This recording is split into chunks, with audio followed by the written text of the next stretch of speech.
international fishing, knackered in England, Whiteacres, dumb. But no, when this goes out, I'll lose about half my followers on Facebook. I'm going to call them do-gooders of the fishing world. Probably do absolutely shocking, and then it's like, and it's not a bad thing. It's just it is a bad thing. It is a bad thing, Matt. Yeah, just all a bit of a mess, if you ask me, really. But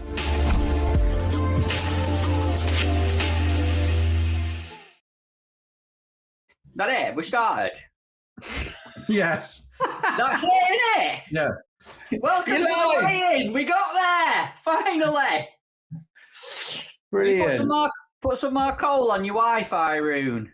Yeah, it's on there now, mate. Yeah, see how we get on. Fantastic. The first ever show of this kind for us. We've got absolutely tons to talk about. Ringer winning Feeder Masters, Part Dean final, Whiteacres as a whole, World Club Championships for Feeder that's just happened in Serbia. A load of stuff that we've been up to, and we've got to cram it all into less than an hour. So good luck to us doing that, boys. How was your weekend? What you been up to, Roon Dog? You been busy? Yeah, very busy, but not doing any fishing. I've been, what have I done? My weekends consisted of football, and more football. So, Ralph, with the little one? Yeah, Ralph's had 2 games this weekend. They won on Saturday 5-3, played well. And then Sunday, their team pulled out, so they played each other. So they've had a 7-a-side against each other, and Ralph's little team won again, and he scored 2 in his new boots, Steve. So that was good. It's the boots, it's not his feet. And and then in the afternoon, he'd been invited to go to Derby County training ground, their facility there. Wow. It was blooming amazing, to be honest. So fantastic. Enjoy it? Oh, he loved it, yeah. Sort of training with their coaches and mixing with some other lads. But yeah, I think it did make him realise that to make it, you've got to be good. Some of the lads there were like phenomenal. Like I've never, like even lads that were younger than Ralph, just the talent is incredible. But brilliant afternoon. But yeah, no fishing, unfortunately. We've got plenty coming this week though. You're both quite football daddies, aren't you? Like your little Jake's a bit handy on the pitch as well, isn't he, Steve? He can be. He just doesn't work hard enough, basically. I'm his biggest fan and his biggest critic. I think that's fair to say. I have heard he's brilliant, by the way. I think he'd say he gets bullied. But what, no, he plays. By me, yeah. He knows, though, if he's had a good game. If I tell him he's had a good game, he's been like Cristiano Ronaldo. Right. Praise is rare from me, if I'm honest. Only because I know he can do better. He played Saturday, actually got injured. He was probably playing, if I'm honest, and hopefully he won't watch this, the best he's played for months, and then he jarred his knee and didn't come back on, so he ruined all his good work. Oh, what a shame. Bless him. Other than that, obviously, I took him barbel fishing on Friday. He loves barbel fishing. How did that go? It went really, really well. We had some great info from someone you'd know, Tom Noten. He put us on a good peg. We fined everything down because obviously it was, although there was a big tide on, it was on the tidal trend. The river was clear, no real colour in it. So fishing like little baits, long up lengths. We managed to winkle out 3. I think that's the 9-14. It looks massive. It does, to be fair. I should have said it was 14-8, shouldn't I? Yeah. Doesn't he look like you, Steve? Blooming heck. He had a 9. He's got more hair, thank God. He's got a lovely thatch on him, to be fair, but what a fish. Yeah, he had a 9-14, a £10 exactly, and a 6-8. So he was really happy, really, really happy. And I've got a bit of a, I don't know, I might go this week. I fancy catching one now. Come with us on Wednesday. We're going on Wednesday. You're going to that easy bit, though. Hold on, I wanted to get one thing across. We were talking about our weekends. You went on Friday. Do your weekends start on Friday, Steve? Yes, to be fair. Monday, I'm always at home working. Obviously, I've just been writing my Angling Times copy while you were trying to sort out your Wi-Fi. I put some more coal on it. And then Friday to be fair, Friday was a teacher training day, and I promised we'd go fishing. So brilliant. Nice. What have you been doing, Matt? I had a little break after World Champs. I won a massive downer after World Champs, you know, if I'm honest. I hadn't really spoke about it, but we didn't. She did shit. Yeah, basically. It's horrible, isn't it? Going to be like are we going to counsel you now? I need mental health. Honestly, it really affected me. You can't do this to me on this first show. No, I had a little break. Let's talk about the first day. It's a massive downer, in it anyway, when you get back. But obviously, Yes. I did crap on the first day and got dropped for the second day. So it proper hit hard. I was really, really low about it. And so I had a few weeks off and then started going again last weekend. Winter Silverfish campaign started. We've got Winter League with Barnsley, and it's actually lovely having a little break. I've not done it for ages, but when you start back up, you've got some proper fire for it and enjoy everything. Enjoy seeing lads in the morning, enjoy having a pint after. And I miss that. I definitely miss it in the summer, doing the busy stuff where you're away. So I've been enjoying doing a little bit of that. Our Winter League just started. Fished a couple of Silverfish qualifiers so far. Managed to qualify on Saturday for that Silver Masters one, is it? Fishing Masters. It's a new event. It's so coming up. Lovely nice scraps there. Yeah, some nice live bait for you there, Rooney, isn't there? How did you catch them? Did you catch them on them hooks? No, I didn't. I used a big hook. I used a 14 F1 maggot. Yes. I had a weird day, because Aston's fuller-eyed, as you can see there, and you get this little block to catch them in before they fill up. They're like gorge feeders, aren't they? Yeah, they are. And I caught them really well for about 2 hours, and then it's gone crap. And I thought, if I put a small hook and light line and go a bit further and a nice rig, I'll carry on catching now. And it just completely gone. And it were better to fish 2 or 3 maggots on hook and fish nice big hook bait and big hook and everything, even when it went crap at end. But but managed to win and qualify on Saturday, which were nice because, as you know, and you keep reminding me, I've got a busy little winter coming up. So I've tried to cram as many qualifiers in as possible. If I span you around this room, there's lots of stuff like this kicking about. Yeah, your life is over. Yeah. It's coming to an end. Good job, you won a couple of trophies, isn't it? The weigh-in might turn into Matt's baby helpline with Steve, Rooney and Toby.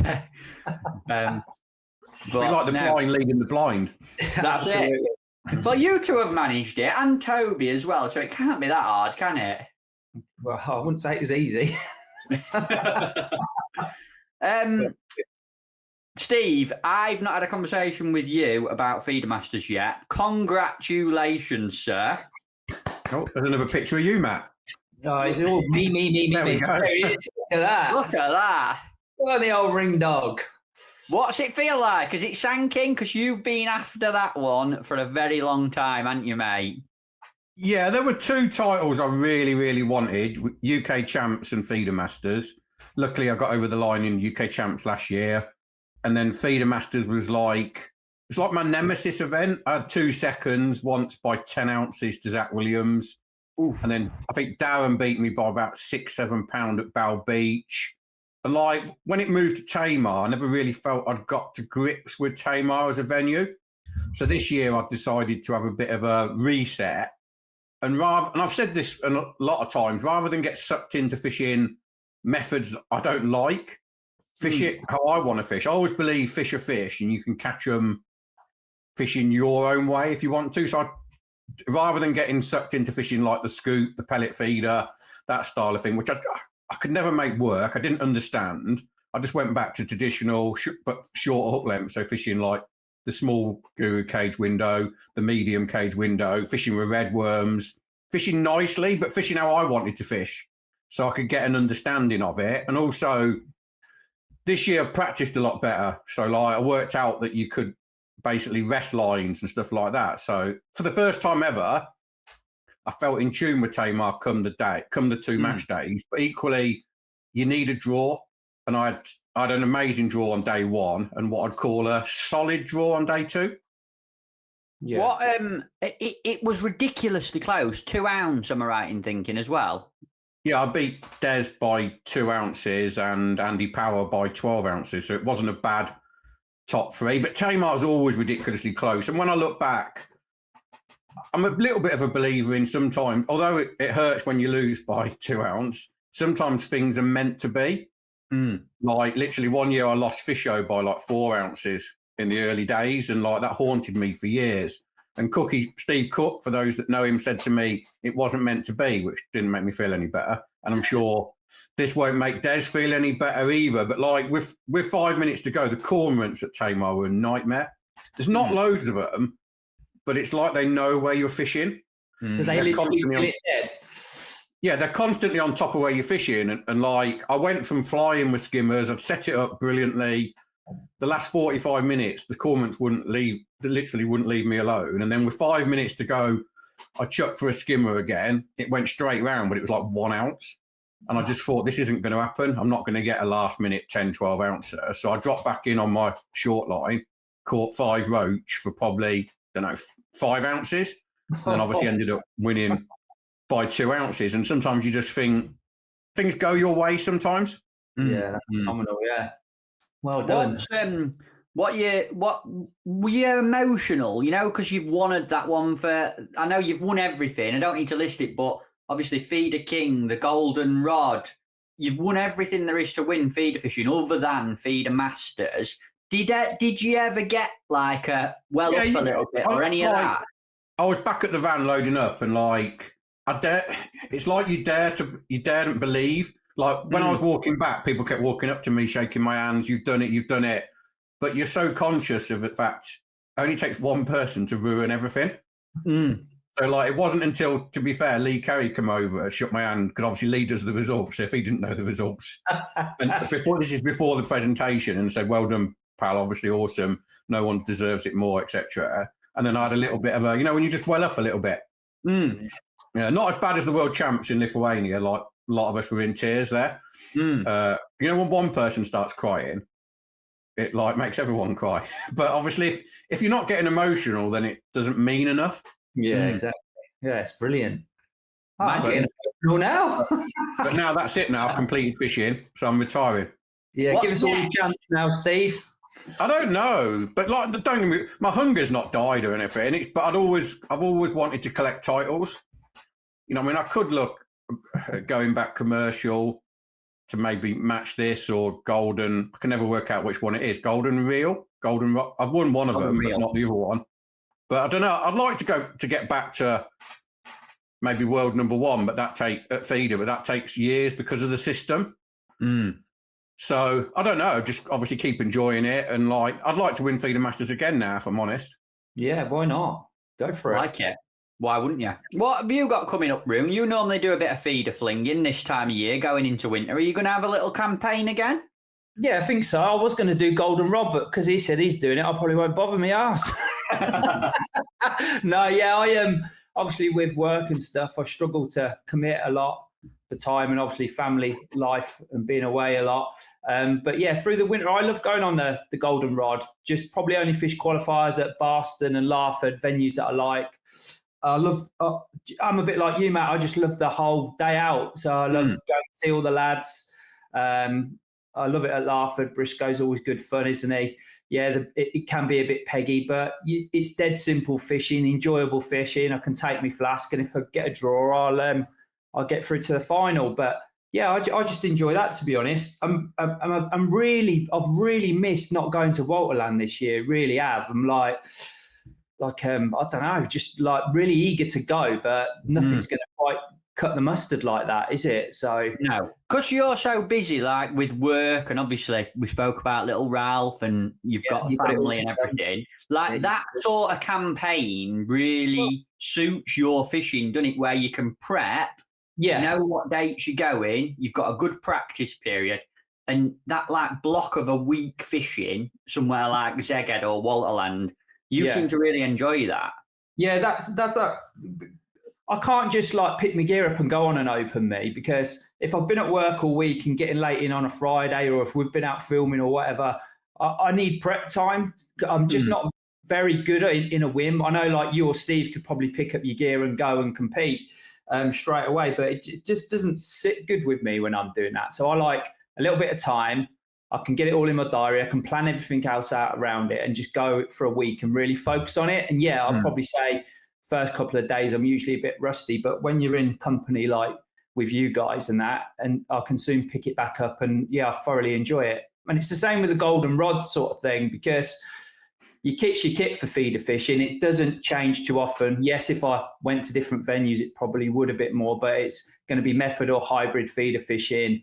It's quite short range, so it's nice and steady. It's just comfortable for me, and I can go and enjoy myself, which is the main thing, and sort of keep me foot in the door, as I'd like to say. Don't get me wrong, I'd love to do what you boys do and do a lot more, but it's just impossible, and it'd be very unfair if I did that with everything else. What, unfair on all the other anglers? Well, yeah. No, my boy, it's just life in general. I'd never be home, would I? You mentioned Waterland. I think that leads us perfectly into the World Club Feeder Champs that was won this weekend by the Maros Waterland team. It was over in Serbia. I mean, there they are. Look at them. What a team. Obviously, Tamas Walter's team. You know a lot of them individuals, both of you guys. What a result for them. Did they win both days, Steve? Am I right in thinking? Yeah, they won both days. It was actually a Hungarian one too. I think Karp Zoom was second. Yes. So I did speak. Well, I didn't speak. Tamas was messaging me last night, Tamas Walter, and he said obviously they did fish slightly different. What were the cracks? Tell us. Basically, I think depth was very important, fishing in the right place. They fed, obviously, Matt Waterland team, which you're looking at there on screen, they fed a lot of live bait, like a lot of pinkies, very aggressive, catching basically bleak, which sounds like Tamas said on the last day he had to fish at 66 metres and catching like big bleak, roach. The weights were low. It was primarily a small fish match. Yeah. But then what they seem to have done well, they caught Carasio on ground bait right at the back of their original spots, which is something that happens a lot on the continent. The Carasio sit past the bait. We've all seen it. And they were able to like catch a bit of everything. So they caught roach and bleak, which you'd absolutely love, Roon. Obviously on the feed. He said that they were catching massive bleak, he said. They look like little tarpon. Really? It was hard fishing, but what I'd say about that venue, the best team, when a team dominates like that, there was obviously a method, and it sounded like they fed a lot of live bait to feed off. We call them grumble. I don't know what you call them, Matt. Them little like rockfish. Yeah, gobies. Yeah, gobies. He said they fed loads of pinkies to feed the gobies off, and then they caught little roach and obviously bleak and an odd Carasio, but primarily they caught Carasio on. They were fishing like, from what I could see on the lives, like windows full of pinkies, but then they caught a neat ground bait like a metre past, and they picked up odd. It sounds small, but like 1 pound Carasio. But when you're only weighing 2 kilo, well, a lot of sections were less than 2 kilo, a 500 gram fish is a massive bonus. And like they caught too many of those 500 gram fish for it to be luck. Yeah. So although it wasn't maybe a venue that inspires, it was obviously a very technical venue. And I think good performance. I think any venue where you can say the best team wins is a good venue. Yeah, it is. It is. And obviously exciting. It was the River Danube, which is, and you look at the pictures from it, it's massive. It's a huge river. It would have been a really exciting match, like latching into one of them better fish in the final hour of it. I bet that they were really exciting matches that them boys have been a part of. Yeah, I think Aaron, I can't pronounce his second name, so I'm not, but he fishes for Waterland. He caught like 2 Carasio on day one in the last 15 minutes to propel him from like 11th to 1st. Blooming heck. Which that's the sort of thing that wins you gold medals. Yeah. But also they had a method to catch them, so it wasn't like he was just... Yeah, they were teeing it up. Yeah, he wasn't like just ligging on, hoping his tip got pulled in. He believed that he had a chance, and obviously right time, right place, got his timings right, and it all paid off. Our boys had a tough time, didn't they? Obviously, there were 2 teams from England out there. Yeah, you had Graphite feeder team and Feederland Nomads, who I think 22nd and I think 32 teams fished, 22nd and 24th. But I think that is no disrespect. 24th. Yeah, no disrespect to anyone, but I think it just shows how hard it is to compete at that level. Yeah, and also how different the fishing is. You know, we haven't got anything like that. You know, I mean, like you said, it was on the Danube, although it didn't really flow from what I've been told. A massive expanse of water, fishing for bleak and tiny roach, and your bonus fish is a Carasio from 2 ounces to a pound. We just haven't got that type of fish here. And I think unless you're doing that all the time, as in going abroad, etc., it's really, really hard to compete. Yeah, definitely. I think the boys, like you say, if it was carp and it was a bit more sort of standard fishing, they'd probably compete really well. But that's so out of our. I think UK. Even with carp now, our carp aren't European carp. You've seen it in Zeged. Yeah. They don't behave the same. So no. It's really hard just to go into Europe with little or no experience of it and be like a medal team, if you know what I mean. Like we've been Ringer Baits, we've been twice. We haven't got a medal. I think, like, I always look at like yourselves this year, Matt, not that you probably won't remind, in Ireland. Yeah. Couldn't get a medal, whereas it just shows how competitive it is. And you'd say that Ireland was right up our street to get one and end up coming fourth. Yeah, well, we did the same. We went to Mucknow and like thought we had a brilliant practice week, couldn't see how we didn't get a medal, and we came fourth. Definitely a sign that we're not doing enough of that fishing in the UK. But you look at what's happening over here in match fishing, and there's so much going on. Like the calendar's fuller than it's ever been with high-profile events, qualifiers, festivals, but none of what we do domestically, or a tiny, minuscule percentage, is geared towards that style of fishing. So it's kind of expected, I'd say, personally, unless you're a small group of people that puts a lot of effort into going to Europe to fish, which I know a few people do now, it's almost impossible for your domestic UK teams, like the two that have gone over to Serbia this week, to compete. Yeah, I'd agree. That's why, though, and I've mentioned this before, like on my own Facebook page, and got shot down. But like, there needs to be a better qualifying system. Yeah, I agree. Not necessarily just as people who say, "Oh, you just want it to suit yourselves." I want it to help everyone get better, so they can go and compete. You know what I mean? Like, you look at Hung. I think Hung. I might have this slightly wrong, but I think they have like 10 matches to decide who goes to World Club. And like I think France is 6 matches. You know what I mean? And most countries at least have a double weekender or Friday, Saturday, Sunday, whereas we have a one-off match, which isn't actually even really fished properly to international rules either. So on that format, it's very, very difficult for whoever wins a one-day match to go and compete. That's my honest opinion. And I'd like to see some sort of series set up. And I think there's some quite keen feeder teams now. So if we had a series set up, like maybe 5-6 matches through the summer, fish to international rules, obviously as a little league and the top 2, I think the teams would improve, obviously, by doing it week in, week out. But also it set them up to have more of a chance when they do go abroad, because I don't know, I've spoke to a couple of the lads from Graphite and like they're bitterly disappointed. So, but I feel like if they'd have had a bit more experience, maybe fishing a league system and got through it, then they would have done better as well. So, like, I'm not having a pop at anyone because they got through, they deserve their place. But I think it's making it ridiculously hard for them to compete. Yeah. It's like you're fishing in a way that's totally different to it. It's like playing cricket and then going and fishing in the World Cup final for football, isn't it? It is. It's that different now. And I think those other European countries are so in tune now compared. You know, they're all getting much better, you know, like even at the level that I do it at, like Walterland and stuff, they're just so good. And they're getting better at our style of fishing as well. So, you know, we're definitely behind on that front for sure.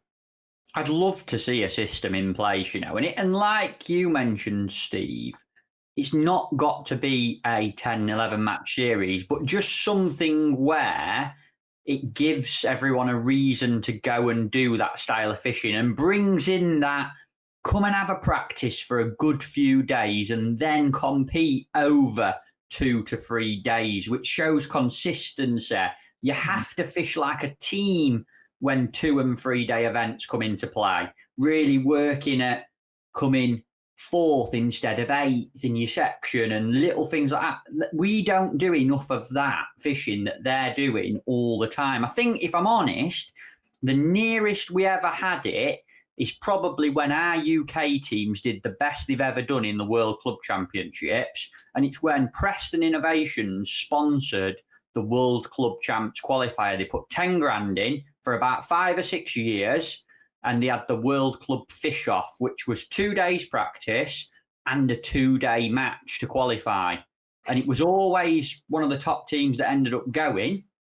But Dorking won when that was a thing. Barnsley won when that was a thing. We had quite a few medals from England in that little time period. And it got everyone doing that sort of fishing and fishing in that way. But obviously that came down to sponsorship. Great of them to put the money up, but nothing lasts forever. But I think this should definitely be something that gets everyone fishing that way more. Yeah. The problem is now, though, we've become, it's like, when you, like you said, obviously Dorking did well, yourselves did well, then a lot of people then label it elitist, which to me, it is elitist. It's the World Championships. If you can't compete, to me, there's no point going. And I know I'll probably get shot down for saying that now, but like, it's about winning, or at least trying to win and competing. Yes, competing. And like, it's like other countries, like they message me and they laugh at our qualifying system. They're like, how can you have the qualifier for World Club to be a 1-day event? But equally, when I've dared to obviously put my head above the parapet on my Facebook page and suggest like a series or even a weekend, it's all you get is, oh, you want it all for yourselves. You don't want anyone else to have a chance. It's not about that. I want everyone else to get better. So when they go abroad, they can win medals. Because you know as well as I do, winning a medal on the world stage there's nothing that comes close to that feeling. That's the best feeling. People will say, oh, what about 50 grand for this or whatever for that? That's not what it's about for me. It's about being the best. And the world stage is the best of the best. But my honest opinion with World Club, until our system changes, as in like maybe multi-match or at least a 2-3 day event, we're going to struggle to compete. And that's not because I'm not there or you're not there or whoever's not there. It's because we're not helping the teams improve. We're not helping them to improve at the style they need to improve on to be able to compete. So whilst they can't compete, obviously they're always going to struggle. And a 1-day event, I'll say it now, it's a lottery, particularly the events we go on. It's a lottery to get there, which isn't good either. There's a big argument that, like, it's a good thing, a couple of teams going from England who aren't a Ringers, who aren't a Dorking, aren't a Barnsley. Great experience, isn't it? It's great experience. They have a great time. And yes, anyone can qualify and go and do it. So there's an argument for that, but it's not professional. Like this, like you said, this is the World Championship. And if we want England to do well, we have to be sending our best anglers and our best teams, if that's what we want.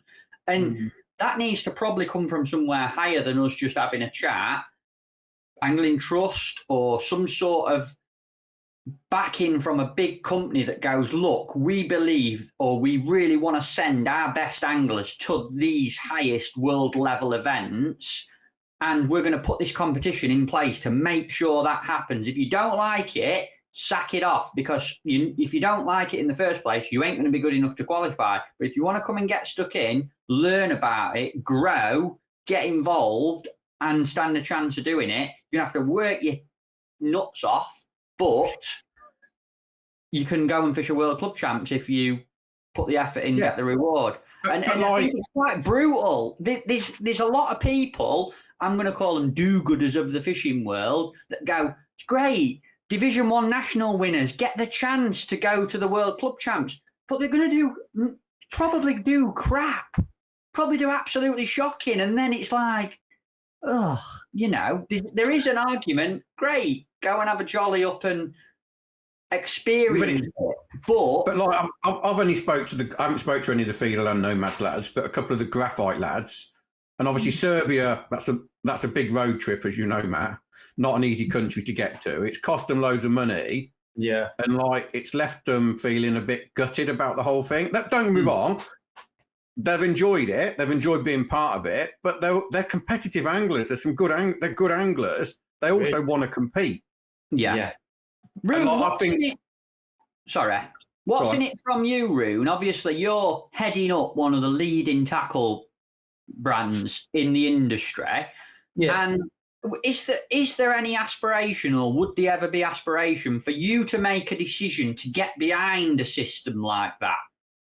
Yeah, you'd love to be behind a system like that, but it has to have some kind of meaning, doesn't it? And it's got to be worthwhile. You know, you're investing in the sport, but you need the backing as well. It's, you know, we try and do it with the juniors and at that level, and it's, you know, it's fantastic for them and the experience and being able to help them. You know, that means a lot to us, and that's what we're about. But, you know, if you thought about it, are they getting what they need to get out of it? Is it putting them in a position for them to move forward? Because like at our level, they have a couple of years, and then, like, no disrespect, it all changes when it gets to the adult level, doesn't it? Where you fishing and you're back paying for yourselves and stuff like that. It's just all a bit of a mess, if you ask me, really. But for me to sit down and warrant investing in that, it needs to be a clearer picture and probably like a better system. So you're investing your money into people that really want to be there and can, you know, represent the country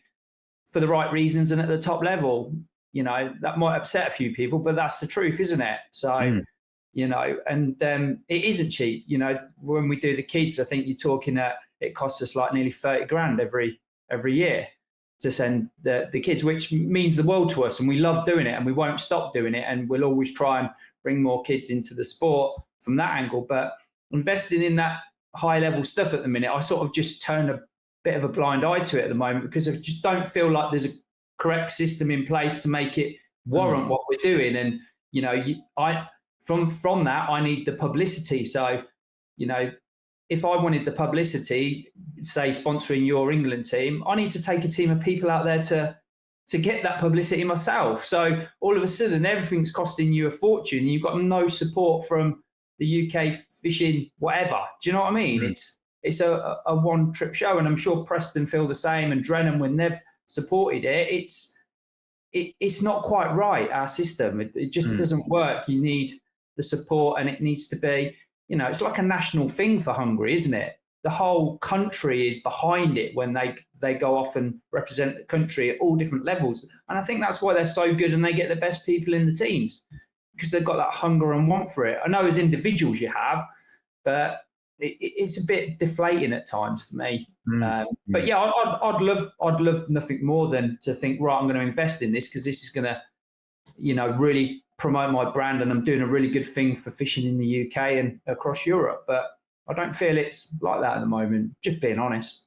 So bit of a clean start and a sit down with the right people to talk about the right way of doing it. You would be open to doing that? Yeah, of course I would. You know, I would. Look what we do with the kids now. And, you know, we invest an awful lot of money into them. And we all know that each year we, you know, could be doing it better and could be more meaning behind it. You know, it's a massive thing, isn't it? In any other sport like football, cricket, you know, anything representing your country is the biggest thing in that you could do in your life. And it's not where I'd like it to be. But one thing I will add, to me, this is how you know the qualifying system's wrong, when the teams that win aren't actually often going. Yeah. So they're fishing an event, winning the event, and then just being like, oh, we don't want to go World Club. Just wanted to fish that event in the UK. Yeah, and don't get me wrong, I don't think, they should be stopped from fishing the event at all. No. But I just think that says that the event's not right. It's the expense in that, though, isn't it? I think once you, like, how it should be is there should be some proper qualifying events. So the very, you know, the best team, I mean, fishing, you're always going to get people get through for different reasons. But once they get to that qualifying, it should be all paid for and they should go. And it should be a full unit, full exposure and done, and make them feel so special, you know, like we do with the under 15s. Make them feel special. Make them, this is what you can achieve in life if this is your sport you're interested in. I'd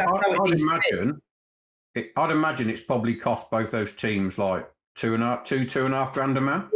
Yeah. I mean, the graphite team messaged me and said, could I help them out with terminal tackle? Of course I will. You know, I totally understand the situation. I know they've all got different individual sponsors, but they've put a lot of effort and a lot of time in. And I've experienced how much it costs doing stuff in Europe. So, yeah, of course I'll help them, and I'll help anyone that level. But if it was done more professionally with with something behind it, I really think it could be something special. And I think it would bring the best out of our anglers we've got in our country to be able to compete at that level. So there's more of a meaning behind it, you know? I think to wrap up that bit, we need a massive overriding cultural change of the system. It's the only way it's ever going to have any consistent arrowheadedness, if that's even a word, to guide it into the right place it needs to be. And it's probably also not going to happen overnight, and it'll be a 2-3 year period of consistency doing it to get people on board with it and actually appreciate. And also, like what Steve keeps saying, enable people to learn the styles and learn the formats and start to be a part of it. It isn't just about the best going. It's about everyone getting on board and learning that system. So in years to come, more teams can compete in that way. That's the attitude I think we need to breed into it, definitely. That's what obviously, I don't want people to watch this and think Steve Ringer's just selfish. I might be selfish, selfish. But I'd have loved nothing more if Feederland Nomads or Graphite had won this weekend. Same. We all would have, we all would have. That would have been amazing. And they're all brilliant anglers. They're all fantastic anglers. Yeah. But the way the system's currently set up, no one is getting enough experience to be able to win. That's my honest opinion. Or support. Yeah. I think before we go on, go on. Obviously, this is the first one we've ever done. I need to plug my battery in because my laptop's going to die. Go and plug your battery in, brother. Go and get it.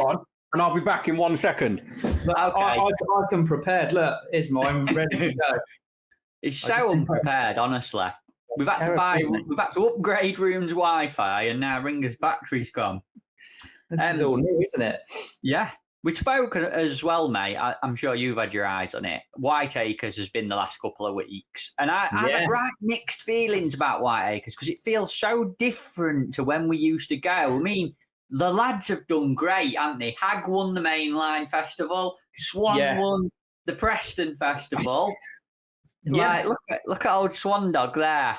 He's unbelievable. He's unbelievable, that kid, isn't he? Yeah, he's great. He, excuse the pun, swans off to Thailand and like round the world, doesn't go fishing for 6 months, comes back and wins everything. He's great, honestly. And he's going to disappear. He's going to go swanning off to Thailand again soon. I know. But what that sort of style of angling and that, them boys are unreal at it now, aren't they? You know, I'd love to go to Whiteacres again. And I was like pretty buzzing, obviously, when Hag was doing well and, you know, Bennett was doing well last week. You think, oh, yeah, we should be going back there again, really. And then you think, bloody hell, it'd be hard to compete against them boys now, wouldn't it? Mm-hmm. It's a sign of the times, I think, that, like, obviously the sections are now smaller. There's less people on the festivals overall. The prize money's a little bit less, and it's not a bad thing. It's just it is a bad thing. It is a bad thing, Matt. Yeah, I suppose. Prize money less anglers. No one goes to Foster's or Bertie's anymore. The place is totally different than it used to be. It's true though. It's like it's for me. I used to love Porth and Belingi. Yes, Whiteacres is fantastic, but I don't want to go and sit on the canal really, or lakes like that down there. I'd want to be going to all those amazing venues that are down there, which it used to be. And to be fair, I don't go now, so I can't comment. But when we used to go, the people and the people sat in your section, the sections of doom every festival, were what you went for. And if you beat them, you know, if you had a good week, you didn't have to win the festival. You was like, oh, beat their shit today. Do you know what I mean? It was the who's who. And for me, it's really changed like that. And it's a shame because I love it down there. I love Clint. I love the whole place and that. But it really, it's sort of a bit deflated for me. But them boys seem to love it this week. Like those last 2 weeks. I think the fishing's been tricky and good anglers have done well, haven't they? So It used to be the place. The difference is, and it comes back to what we spoke about to start with, I'm sure this is the reason, is there's too many other things on now. Whereas we had to all go to Whiteacres because that was the place where you had the big match with everyone in it and really good prize money with the opportunity of a 25 grand Park Dean Masters final at the end of the Preston Festival, by the way. Yeah. And that was all there really was, other than fish show as well. Yeah. At a different time of year. So everyone had to go there. And what was magic about Whiteacres is no one fished there through the year or anything. And then everyone went. It were almost an even playing field a little bit. Yeah, true. I think as well, with like the everyday working man as well. I mean, I used to go all the time with Richie. I couldn't afford to do all the festivals, but you used to be able to win enough money one week to pay for the next week and stay down there as long as you could. Whereas now there's no chance of covering your costs. You're going and you're investing in going to there, and you've got to use it as a holiday, haven't you? Unless you win it. Yeah, you have. I think that was the nice thing. There was so much money every day to be won, wasn't there, back in the day, Steve, when it was 180 pegs? Yeah, when it was 180, it was $3,000 for winning the festival. Yeah. Plus your daily, if you won a day with a Super Pool, you could be 320, 340, 350. Yeah. Paid for your night out. Yeah. So the money was obviously. People say, "Oh, you're just going for the money." You don't just go for the money. But I've always believed that if you win something or do well, you should at least you should be more than covering your costs. Yeah, exactly. But that's why it has dwindled, because it's so expensive to go there for a week now, and the atmosphere and what you get as a package now isn't nowhere near as good as it used to be. You're mixing with all the lads from all over the country. There was stuff on every night for everyone. And now, it's for me, it's different. It's still very good and it's a brilliant competition, but it's just so different from what we had. So, the younger generation probably don't even know any difference and they think it's fantastic. But yeah, I think that's the key, Rooney, as in they haven't seen it any different. No. So probably a good job. They're loving it and obviously great. To me, I look back and this isn't a criticism. Everything changes. Yeah, it does. I look back and think, obviously, Gwinnett, like £100 plus day, Belingi £100 plus day, Following £100 plus day, Trelawney £100 plus day, and it was big fish. And I'll say this now. I think one of the other reasons that it's not quite as popular is less big fish. Yeah. And no disrespect to the average guy, but the people I speak to who don't go now say that they want the ability, when it's F1 fishing or like small stocky sized carp, they struggle to beat the likes of Andy, although he didn't qualify for Pardine, Andy Bennett, Brad Lucas, Rob Swan, the household names. Yeah. But in years gone by, you had the ability to be struggling, drop down the edge with 2 hours to go and get like 12 fish for £100. Yeah. And that's what the average guy loves, being pulled in by. Even if he doesn't do well, he wants to get pulled in by big fish. He's got a chance. £2 F1 down the edge isn't floating his boat. No, I'm gonna throw another one in there. I just don't think that the skill set you used to need to win a Whiteacres festival. Loads of rod and line fishing, bomb fishing, waggler fishing on quite a few venues, fishing a waggler, not just a pellet waggler, but like meat 5 foot deep on a waggler, deep shallow fishing on the eye bank where it's 10 foot deep. Then Porth Reservoir. Some days you'd have to catch bream on a feeder in the middle of this massive natural lake. Next day, that same section would get one fishing for roach on a short pole, 20. Like the skill set you needed at Whiteacres, if you drew down the arms on Following or a tricky bit on Trelawney, you'd have to catch 30, 40 pound of silvers in between and try and nick a carp early and late. And I went to Whiteacres first time when I was 14, and it were a Vandenine festival. Gwynnea were in, Porth, all of that. And like it was such a good grounding for all-round fishing. It's definitely not like that now. The styles of the methods that you need to win there are not the same anymore. I'd say two things. Firstly, I think, like, let's take Rob Swan. If Porth was still in, he'd adapt to Porth. He could Of course he would. So would Brad Lucas. So would Andy Bennett. Obviously has anyway. He was there back then. But I always remember some of the really top commercial guys, like really in the early years, they really Porth used to kill them every week. Yeah. So they'd go like first, second, seventh. It was your leveler, weren't it, Steve? Yeah, Porth was your leveler, and I believe as well that was your true test. Porth was the true. If you want to win a festival, you can catch your carp, you can catch your F1s, but if you can't catch your silvers, you can't win. So to me, you ticked every single box, which it's not like that now. Obviously, that's no fault of the lads fishing it. That's just the way it's evolved. No, but it's still amazing. You sound right, bitter, miserable. We're like, had been, then we're going, but no. When this goes out, I'll lose about half my followers on Facebook. The direction from Toby, lads, we need to be a little bit edgy and controversial. International fishing, knackered in England, Whiteacres, dump. Like, that's not what we said. But to be fair to them lads, brilliant. Francis won. Francis O'Reilly won, didn't he? The Part D Masters. The Part Dean final, yeah. I mean, you know, what a lovely lad, and I know how much effort he puts into his fishing. He must be absolutely made up with that. So, and yeah, it's very different what it used to be now, but it's still a massive achievement for all those boys this week. So, yeah, brilliant, isn't it? Really phenomenal. Good. Great, massive congratulations to Francis on winning. He's such a good lad. He's funny, isn't he? Yeah, he's a great character. I can't understand him. I can't. He's a great character. He messages me a bit, and like this title meant everything to him. He was starting. I don't think he'd mind me saying he was starting to think it was never going to happen for him.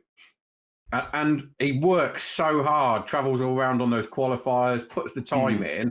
So my honest belief, if anyone deserves it, can't see anyone that would have deserved it more than he did.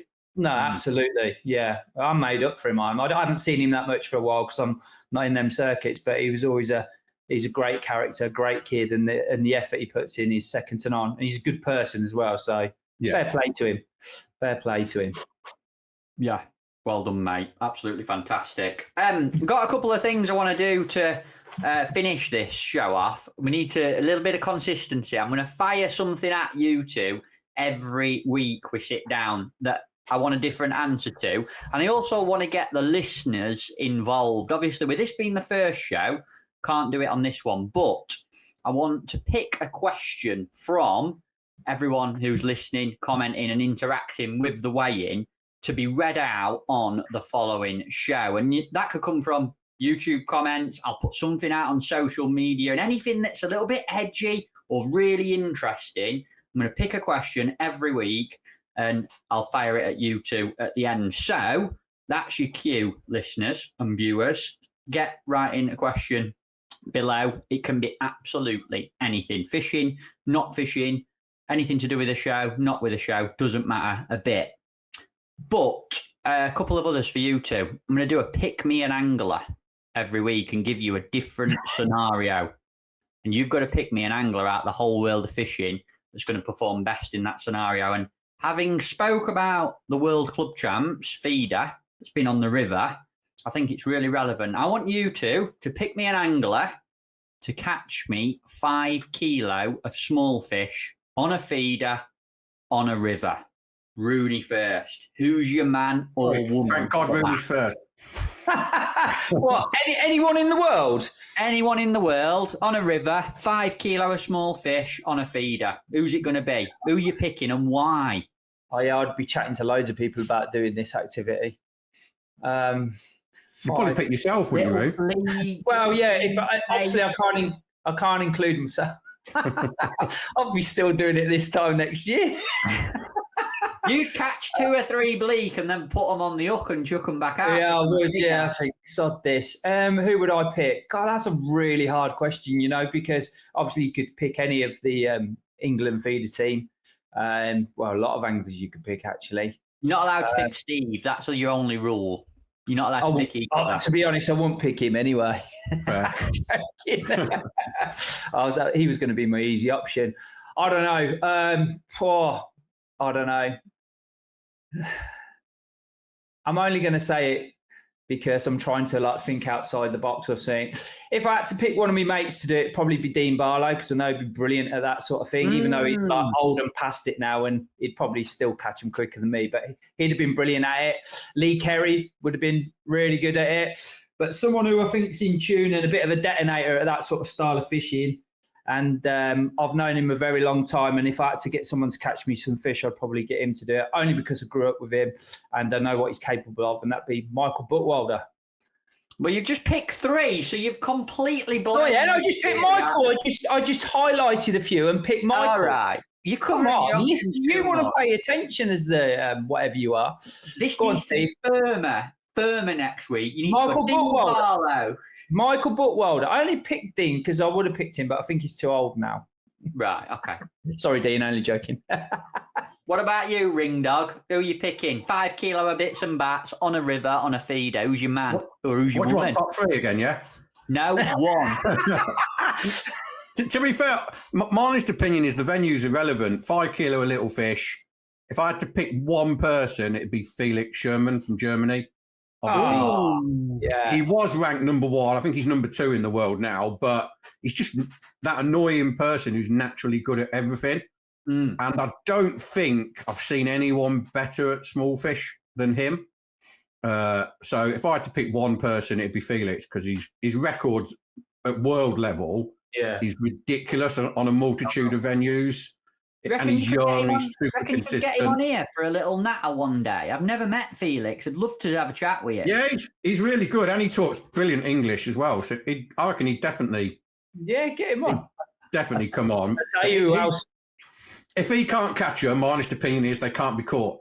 I bet Waco would give him a run for his money, just putting it out there. Yeah, he would, but it's a river. I think Waco's out of his depth on a river. He'll love that. That one's on. Yeah. Get that knife out of your back, Waco. Who would you pick then, Godfrey? Because obviously you only do pole flinging, didn't you? Oh, I did. 1, 2 seconds. I know who you're going to pick. Yes, I knew you'd pick Lee Kerry. Yeah. Oh, Barnsley friends. Yeah. Oh, yeah. We can't say what we really call them, can we, on here? No. You can. They're very good friends, put it this way. Food and drink question for you. What's the best breakfast you've ever had before fishing? Where were it at? I had a cracker. I'm going to go first. Aston Park on Saturday. Phenomenal breakfast there. Absolutely love it. Aston Park. Yeah, great breakfast.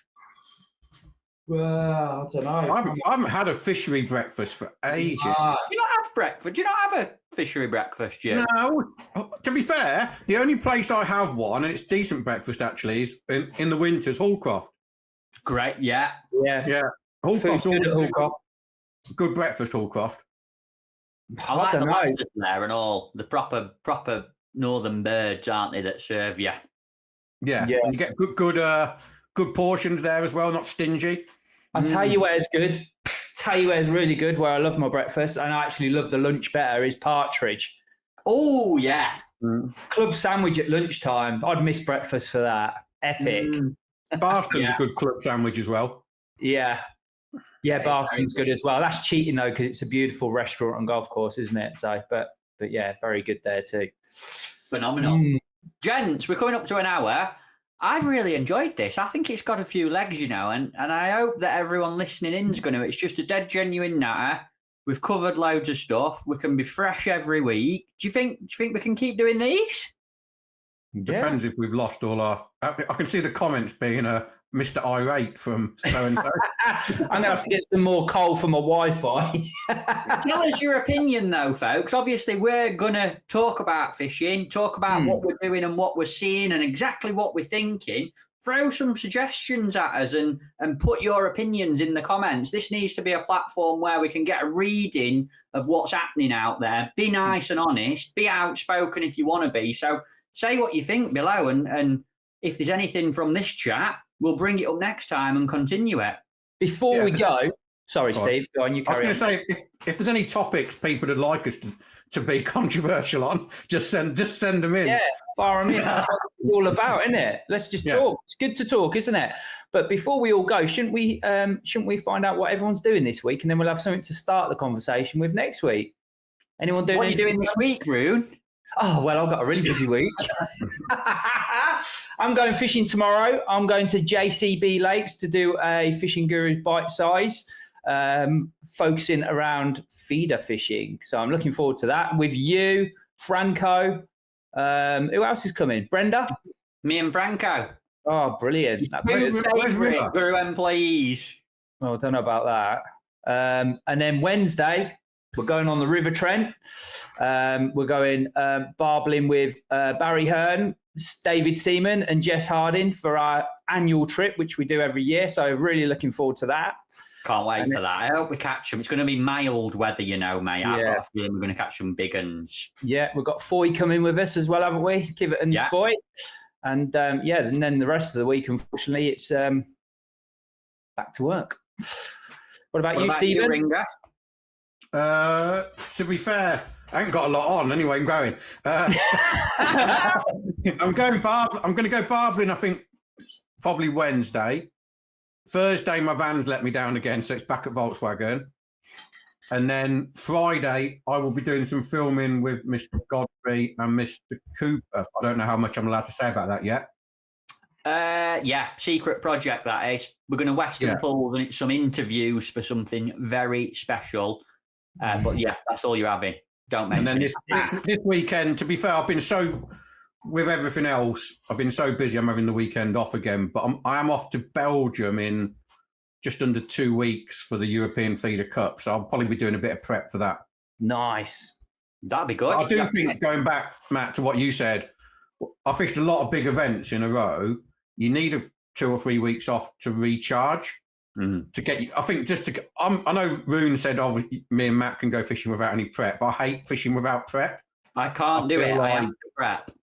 If I haven't got everything how I want it to be, I don't fish properly. It bugs me. I was more about your ability. I need all the help I can get. You two are all right. Yeah, but I just think... You're not going to say yeah.